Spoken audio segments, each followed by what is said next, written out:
नमस्कार, मैं हूं आपका दोस्त विजय विद्रोही। आप मुझसे जुड़ चुके हैं, इसके लिए आप सबका तहे दिल से शुक्रिया। अगले 7-8 मिनट में आपसे जुड़े रहने की कोशिश करूंगा। विजय फैक्टर हमारे खास कार्यक्रम में आप सबका स्वागत है। इन दिनों भारतीय प्रधानमंत्री नरेंद्र मोदी जब जब अमेरिकी राष्ट्रपति डोनाल्ड ट्रंप की तस्वीर या कोई वीडियो देखते होंगे, तो उनके दिमाग में पुराना फिल्मी गाना घूम रहा होता होगा। गैरों पे करम, अपनों पे सितम। गैरों पे करम, अपनों पे सितम। ए जाने वफा ये जुल्म ना कर, ये जुल्म ना कर। और इसके साथ साथ ही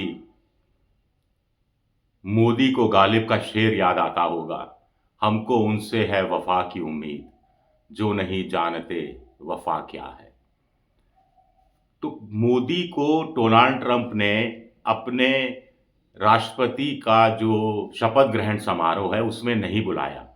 इस सदमे से मोदी जी अभी उभरे भी नहीं थे कि कल रात एक दिन 24 घंटे के दौरान एक नहीं दो दो सदमों से गुजरना पड़ गया।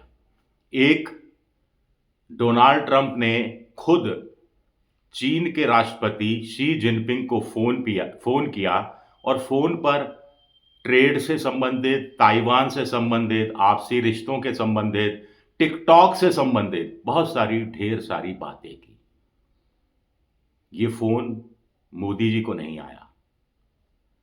दूसरा, एक निमंत्रण जिसका मोदी जी इंतजार करते रहे, इंतजार कर करके भी फिर गालिब का शेर था, फिर ना नींद आई उम्र भर, आने का कर गए अहद, आए जो ख्वाब में।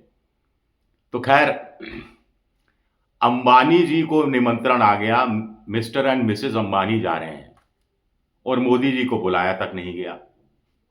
ये दूसरा झटका था।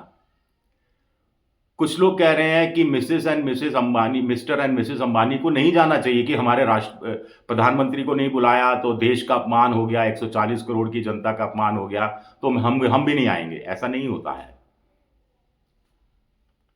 सबके रिश्ते अपने अलग अलग स्तर पर होते हैं, और डोनाल्ड ट्रंप ने तो जता दिया कि जैसे भारत के लिए इंडिया फर्स्ट है, वैसे ही अमेरिका के लिए अमेरिका फर्स्ट है उनके लिए।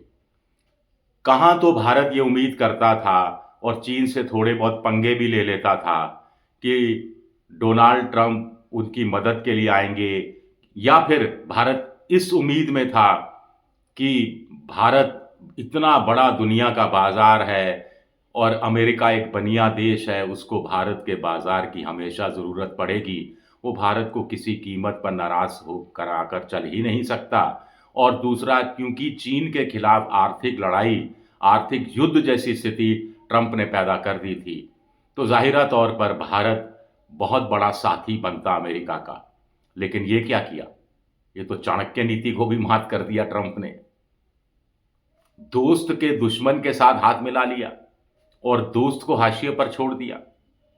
माय गुड फ्रेंड ट्रंप, अब की बार ट्रंप सरकार, हाउ इज मोदी, ये तमाम बातें भूल गए ट्रंप साहब, और शी जिनपिंग से कह रहे हैं कि हमें दुनिया को और ज़्यादा बेहतर बनाना है, मिलकर और ज़्यादा सुरक्षित बनाना है, और ज़्यादा शांतिपूर्ण बनाना है, दोनों को मिलकर काम करना है, व्यापार के क्षेत्र में आपस के मतभेद मनभेद दूर करने हैं। शी जिनपिंग भी कह रहे हैं कि अमेरिका और चीन के बीच में एक दूसरे के म्यूचुअल इंटरेस्ट को बरकरार रखना और उसको और बढ़ाने के व्यापारिक बातें करनी है। अब देखिए, अमेरिका एक दुनिया का सबसे बड़ा बनिया देश है। अमेरिका किसी को मुफ्त में कुछ नहीं देता, बदले में हमेशा कुछ ना कुछ चाहता है।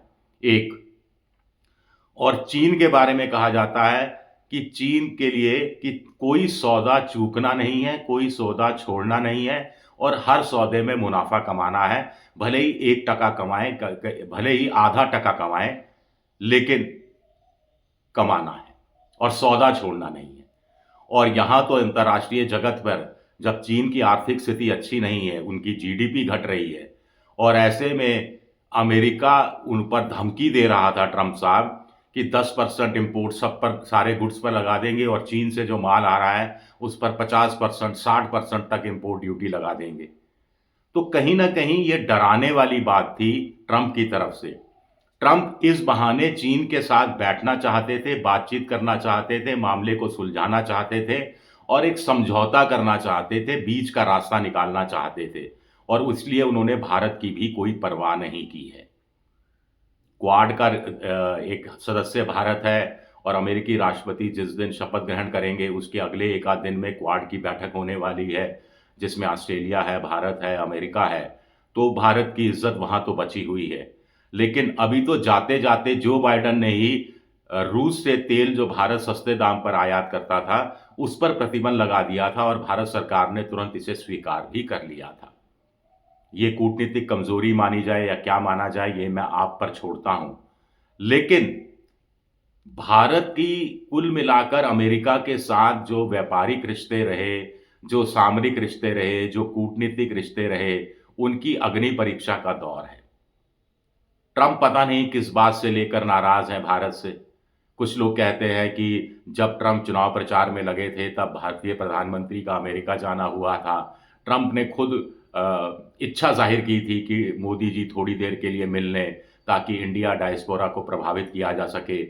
मोदी जी को लगा कि अंबानी का इश्यू आगे जाकर गरमा सकता है। कुछ लोग कह रहे हैं, मोदी जी को लगा कि कमला हैरिस आ रही है, तो ट्रंप से मिलकर क्या होगा, क्या हासिल होगा। पुरानी गलती जो उन्होंने पहले कर दी थी, वैसी गलती दोहराना नहीं चाहते थे और अब वो एक नहीं, दो-दो मोर्चे पर मात खाते हुए नज़र आ रहे हैं। ट्रंप ने भारत के प्रधानमंत्री को नहीं बुलाया अपने शपथ ग्रहण समारोह में, मैं इसको एक बड़ी खबर बिल्कुल नहीं मानता। मैं इसे कूटनीति का हिस्सा मानता हूं। इसको लेकर शोर-शराबा करने की, भारत को शर्मिंदा होने की भी ज़रूरत नहीं है। उल्टे दूतावास टू दूतावास जब निमंत्रण पत्र गया, तो भारत को विदेश मंत्री भी नहीं भेजना चाहिए था। भारत के जो दूतावास के जो बड़े अधिकारी होते हैं, उनमें से कोई चला जाता। खैर वो सब नहीं हुआ, जो भी हुआ। लेकिन हौवा, हाइप, ये सब ऐसा क्रिएट कर दिया गया हिंदुस्तान में कि अब उसका खामियाजा मोदी की व्यक्तिगत छवि को उठाना पड़ रहा है और Bharat as an whole 142 crore की आबादी को उसका खामियाजा कहीं ना कहीं उठाना पड़ रहा है। ये अच्छी बात नहीं है। शुक्रिया मेरा ये वीडियो देखने के लिए। पसंद आए तो लाइक कीजिए, सब्सक्राइब कीजिए, शेयर कीजिए। शुक्रिया।